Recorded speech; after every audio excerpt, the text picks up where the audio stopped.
Good morning and welcome to Peace Out, where we are all learning together to peace out. Excuse me, I got all choked up just thinking about peace out. That's what it is. Anyway, I hope you're having a good morning. Hope you're having a good week. Hope you're having a good year and a good month and all that. There's so many things going on. I know that each day brings its own circumstances. It brings situations. It brings things that trouble us. It brings things that could really bother us. It brings things that we have lots of opportunities to not peace out.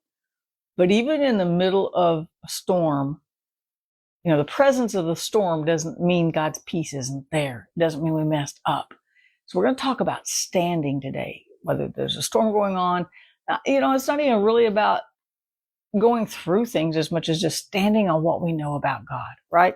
Before I get too far, I'm not doing a lot of updates anymore on publishing in Pakistan and stuff, but I just want you to know what is going on. Just a quick update for those that might accidentally be interested.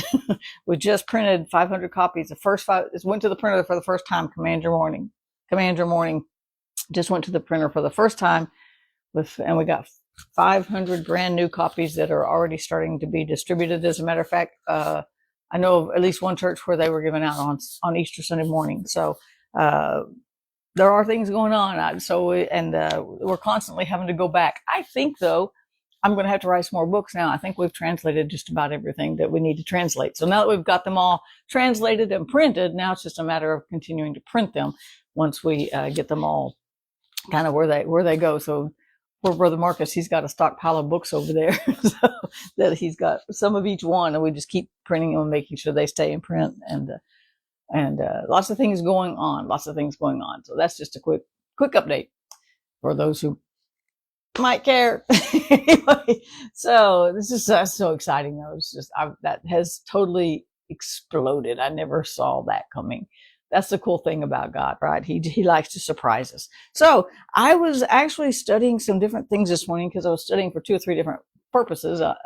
Teaching in Nehemiah, so I did a little bit of studying there, and I got off of the Old Testament over into the New Testament. As I was reading through the different scriptures, I found this one statement 2 or 3 times. So I just kind of camped there, right? And so I'm actually reading here in Philippians 4. We've been in Philippians 4 a lot, right? We've been down around verse 6, verse 7, verse 8 a lot about don't be anxious, give everything to God in prayer with thanksgiving, let your request be made known unto God, and his peace will guard your heart. But back up in verse 4, he's talking about how our citizenship is in heaven, right? That we don't have to worry so much about down here as we got to worry about up there. Take care of up there, and down here will follow, right? And he says, therefore, my beloved brethren, long for brethren, my joy and my crown, stand fast in the Lord. So I thought about that. I was like, what does it mean to stand fast in the Lord? As a matter of fact, he earlier in this chapter, he's already told them to stand fast in the Lord. He told them in chapter 1, verse 27, he says the same thing. He says, let just stand fast in one spirit with one mind, striving together for the faith. And sometimes there really is a fight of faith, especially when things go bad. It's easy to talk about faith when everything's going good. When I got money in the bank, that does never happen.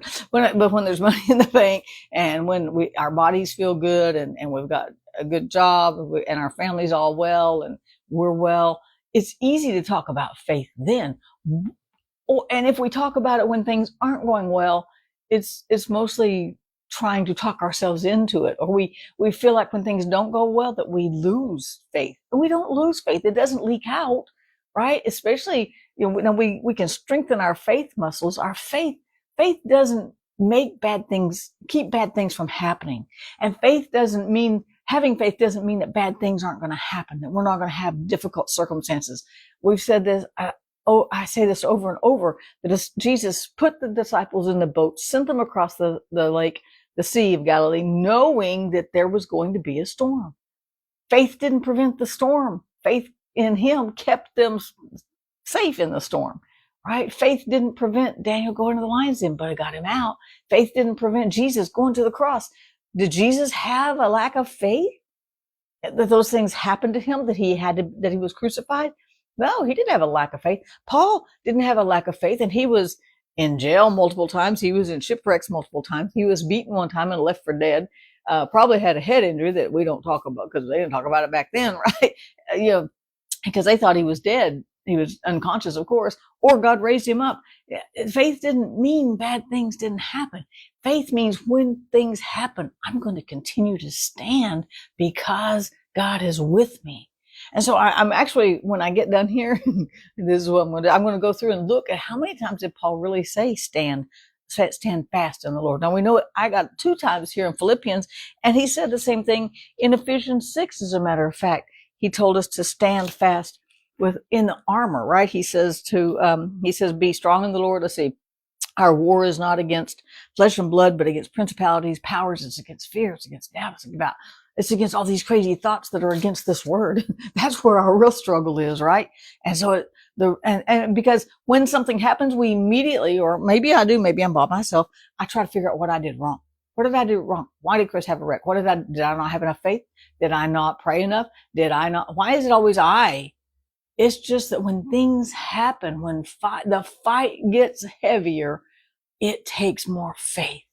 And it just means we keep trusting God no matter what we see, no matter what we feel, no matter what goes on in the world around us, no matter what kind of doubt comes towards us, no matter what kind of storms may blow in spiritually speaking, and even in our mind, in our lives, in our physical body, whatever. We just keep trusting that God is still with us.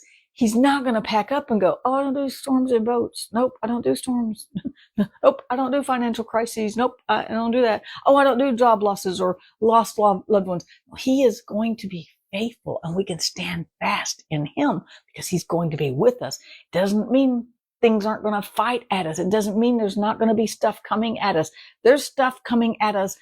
Oh my goodness, I was looking for my phone. Where's my phone? I wanted to hold my phone up, right? Our phone connects us to so many things that dig at our faith, that try to get us to doubt, to try to get us to even distractions. So many distractions. Every day I distract myself. I didn't need a phone to help me distract myself. It's about keep coming back to him. Keep coming back no matter what's going on. Believe that he is with you and he is faithful. So here in Ephesians, got off, didn't I? He says, take on the whole armor of God so that you will be able to withstand in the evil day. You guys, we live in an evil day. It's still evil days, right? There's evil constantly trying to claw at our sanity.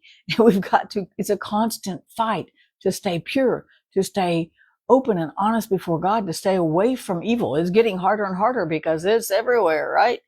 And then it says, having done all to stand. Stand, therefore, having your loins girt about. And then it goes through the armor. You know, the interesting thing about the armor is that is part of a covenant. In the Old Testament, when Jonathan and David made their covenant because they said, we are best buds forever, right? And I've got your back. You know, they became basically blood brothers. They made a covenant with one another and they traded armor. Why? Because when you trade armor, it's a way of saying it's just symbolic. I don't know if they trade it back. I don't know how all it works, right? I didn't live back there. I'm not that old. And so, but they traded armor as a symbol of, I've got your back always. Well, right here, God's traded armor with us. We didn't have any, just to let you know. We didn't have any to begin with, but we do put up our own walls to try to protect ourselves, don't we? We put up our own guards around, and sometimes we put them up to protect us from God because we get mad at him because we didn't get the answer we wanted, or we didn't have the outcome we wanted, or it didn't go the way we wanted. And so we put up this wall between us and God and go, I'm not even talking to you. I'm not talking to you for the rest of the day. Right. And so that's an inside joke with my kids. I used to do that. But anyway, and so it's about standing though. We didn't have any armor. What we call armor, self-preservation, right, protection, we trade with God and we get his armor because his covenant with us is that he's always got our back. And that's what we stand in, not our own ability to even follow him right. Right? We stand in the truth that he's got us, and we stand firm in that. We stand knowing, we stand fast in the Lord. We stand fast in this word. He's faithful. He's with us. He ain't going nowhere. He's smarter than us. He's got us covered. He gave us his armor and he's not taking it back. We've got truth. We've got faith. We've got the gospel of peace on our feet. We've got a helmet of salvation, a breastplate of righteousness, a belt of truth. Our loins are girded with truth. He wants us to produce fruit in the kingdom and he's protecting us with his truth. All we have to do is just keep standing in what we know about God and then keep learning more, because the more we learn, the bigger our faith gets, the stronger our hope gets. The faster it is to go, okay, God, I know you got this. I will not go off on that tangent in my mind today because I know you've got me right here. Sometimes standing means not seeing the answer yet.